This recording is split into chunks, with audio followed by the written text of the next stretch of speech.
গগৈ এই কথাটো স্পষ্ট হ'ল নেকি এতিয়া মিত্ৰতাৰ গোটেই বিষয়টো আপুনি বাদ দিলে নেকি কাৰণ আমি যদি পৰিসংখ্যাবিলাক যদি চাওঁ যে হয় কংগ্ৰেছে বিধানসভাৰ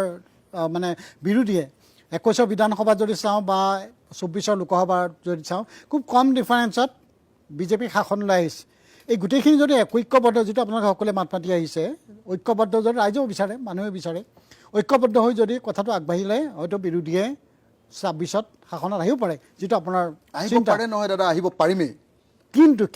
যিটো আপুনি যিটো ইতিমধ্যে কৈছে যিটো প্ৰক্ৰিয়াৰে আপুনি স্বাভাৱিক আপুনি ৰাইজৰ দলৰ সভাপতি আপোনাৰ দায়িত্ব আছে দলটোৰ কাৰণে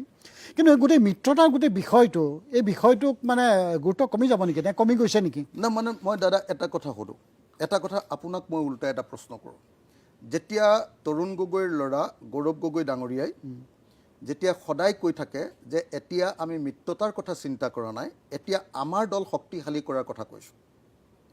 তেতিয়া অসমত এনেকুৱা এজনো সাংবাদিক ওলোৱা নাই যি ক'ব পাৰে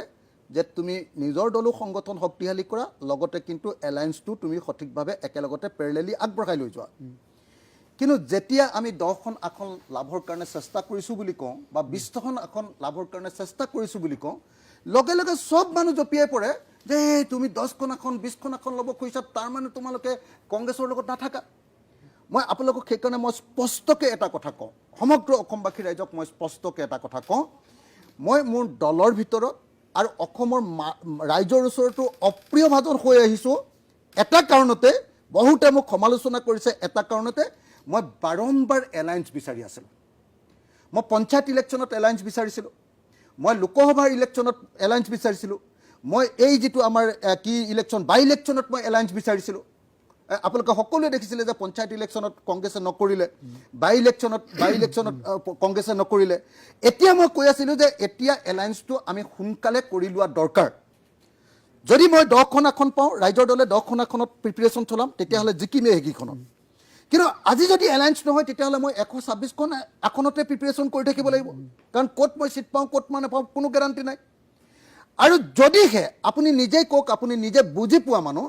যে যদি ছেপ্টেম্বৰ মাহত কংগ্ৰেছে আমাৰ লগত আলোচনা আৰম্ভ কৰে যদি মাৰ্চ মাহত আমাৰ লগত এলায়েন্সৰ সিদ্ধান্ত লয় তেতিয়াহ'লে বিজেপি দলক হৰুৱাব আমি পাৰিমনে এইটো স্পষ্ট যে সন্মুখত খুব বেছি 7 মাহ আছে এটা সমষ্টিত কাম কৰিবৰ কাৰণে 2 বছৰ লাগে গতিকে 7 মাহ সন্মুখত থকাৰ পিছত এতিয়াই যদি এলায়েন্সৰ কথাটো স্পষ্ট হৈ নাযায় মানুহৰ মাজত হয় আপুনি হাত হওক বা বেলেগ বেলেগ যিবিলাক চিম্বল আছে সেই চিম্বলবিলাক গ্ৰহণ কৰিবৰ কাৰণে মানুহৰ সময় লাগিব আৰু এই কথাটো যদি কংগ্ৰেছে বুজি নাপায় তেতিয়া স্বাভাৱিকভাৱে কোনো দল ৰৈ থাকিব নোৱাৰে কাৰণ আপুনি কংগ্ৰেছে মিত্ৰতা কৰিবৰ কাৰণে আপুনি বহি থাকিব নোৱাৰে ৰাইজে যদি বা কোনোবাই যদি ভাবিছে যে অখিল গগৈয়ে নিজৰ শক্তিটো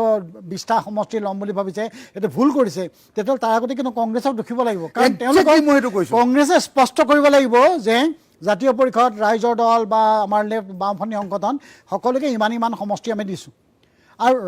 চৰকাৰ মানে দলটোৱে কংগ্ৰেছে যদি ভাবিছে যে গৌৰৱ গগৈ অহাৰ পিছতহে দলটো থিয় হ'ব নেকি তাৰ আগতে দলটো নাছিল নেকি তাৰমানে গৌৰৱ গগৈ আগৰ নেতাসকলক নৎসাত কৰিব বিচাৰিছে নেকি তাৰমানে কংগ্ৰেছৰ ভিতৰত এতিয়াও এই উপদলীয় কণ্ডলটো এতিয়াও আছে নেকি একজেক্টলি মই আপোনাক এটা কথা ক'ব খোজোঁ চাওক মই একদম স্পষ্টকৈ ক'ব খোজোঁ যে কি অসুবিধা আছে যে গৌৰৱ গগৈ এটা কথা মাত্ৰ কৈ দিব লাগে যে এলায়েন্স হ'ব আৰু আমি সকলোকে বিৰোধী দলবিলাকক লগত লৈ এলায়েন্স কৰিম এটা বাক্য ক'ব লাগে মাত্ৰ 2 নম্বৰ তেওঁ ক'ব লাগে যে আমাক লুৰিণ আৰু মোক মাতি নিও যদি কয় জাষ্ট তেওঁ ঘৰলৈ চাহ খাবলৈ মাতি এই অখিল দা আপুনি এইকেইটা সমষ্টিত লাগক আজিলৈকে মতাই নাই নেকি চাহ খাবলৈ মানে এদিনে মই ৰকিবুল হুছেইন ডাঙৰীয়াৰ ঘৰত লগ পালোঁ আৰু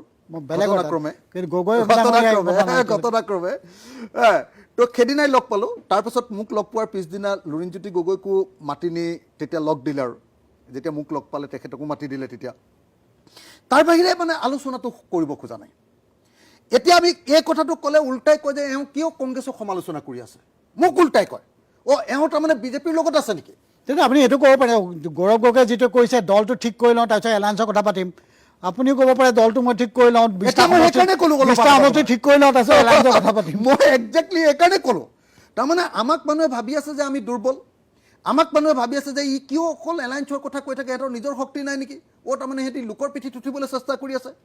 আমি বিচাৰি আছোঁ যে অসমৰ জাতীয় প্ৰশ্নত অসমৰ জাতিক ৰক্ষা কৰিবৰ কাৰণে জনগণক ৰক্ষা কৰিবৰ কাৰণে দেশক ৰক্ষা কৰিবৰ কাৰণে সাম্প্ৰদায়িক ফেচিবাদৰ পৰা দেশবাসীক ৰক্ষা কৰিবৰ কাৰণে মূল্য বৃদ্ধিৰ পৰা ৰক্ষা কৰিবৰ কাৰণে ব্যৱসায়িকসকলক ৰক্ষা কৰিবৰ কাৰণে অসমক বাকৰুদ্ধ কৰি দিয়া পৰিস্থিতিৰ পৰা ৰক্ষা কৰিবৰ কাৰণে আমি বিজেপিক হৰুৱাবৰ কাৰণে এলায়েন্সটো বিচাৰিছোঁ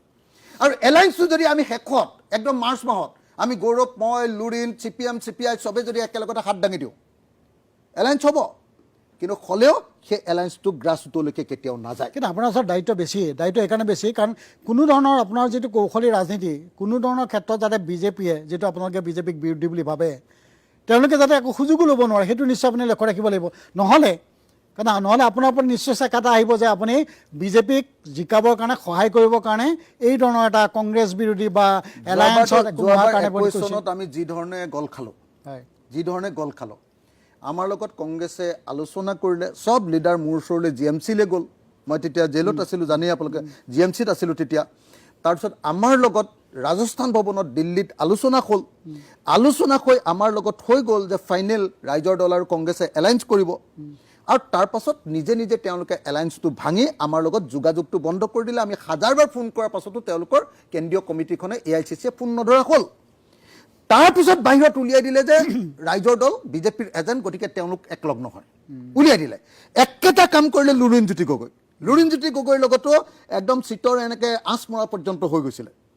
কিন্তু তাৰ পাছতো তেওঁলোকে এলায়েন্সটো নকৰিলে আৰু কৈ দিলে যে লুৰিণজ্যোতি গগৈ আৰু অখিল গগৈ বিজেপিৰ এজেণ্ট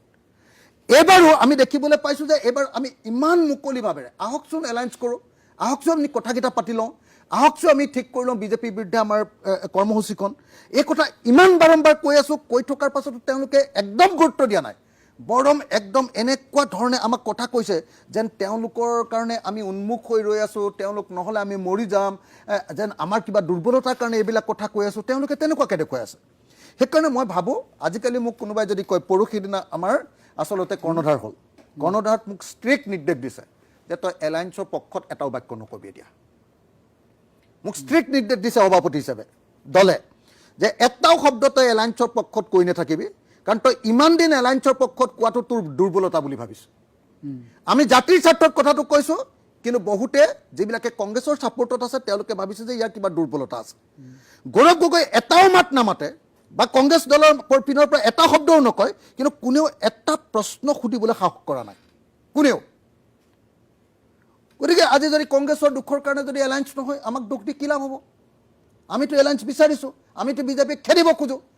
কিন্তু গৌৰৱ গগৈ যদি ভাবি যাইছে যে নহয় 26ত আমি বিজেপিক খৰুৱাব নোৱাৰোঁ বিজেপিৰ সেইকাৰণে আমি এলায়েন্স নকৰোঁ নিজৰ সংগঠন ঠিক কৰি লওঁ 31ত আমি ভালকৈ খেলিম আমি কি কৰিব পাৰোঁ আমাৰতো কৰিবলগীয়া একো নাই সেইকাৰণে মই অতি স্পষ্টকৈ আপোনালোকৰ অসমবাসী ৰাইজক সকলোকে হাতযোৰ কৰি কৈছোঁ